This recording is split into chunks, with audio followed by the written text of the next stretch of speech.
Every child is unique.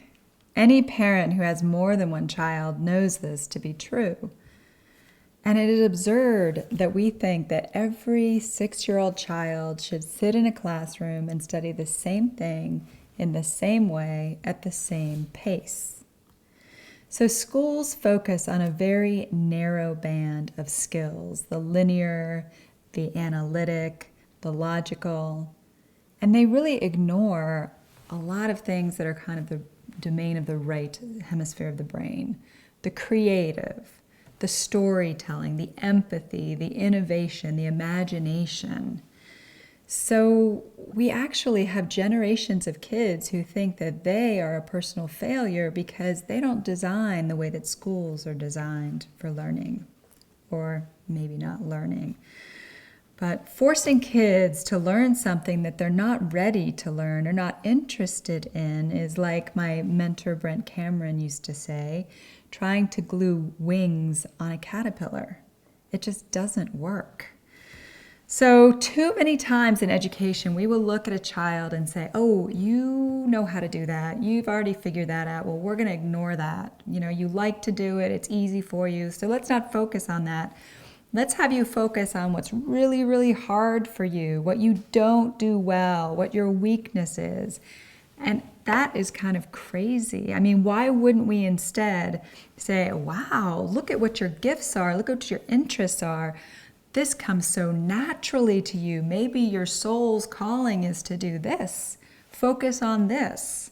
I mean, if we looked at education in a different way and did strengths-based education, then we wouldn't, as adults, have to spend countless dollars trying to figure out what our strengths are.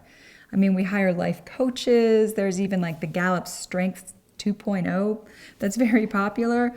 I don't think we would need all of that if we helped children from a very young age determine what their gifts are, what their talents are, and what they're interested in. Without judgment, without saying that the logical, analytic part is better, because yeah, we do need accountants, we do need, attorneys, we do need all of those people, but not everybody needs to be that or a professor. So here's a novel idea. What if we reversed engineered education based on gifts and interests and focus on strengths-based education? Borrowing from some graduate attributes from Kean University, what if success of a high school was evaluated on metrics like these?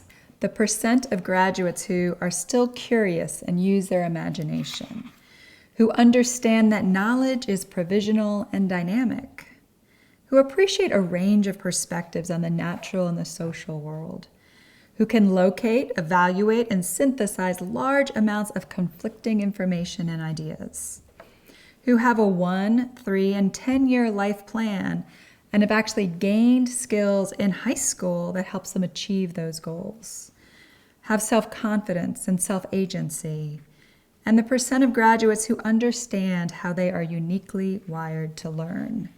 I think if those were the goals of high schools, then they would be designed quite differently.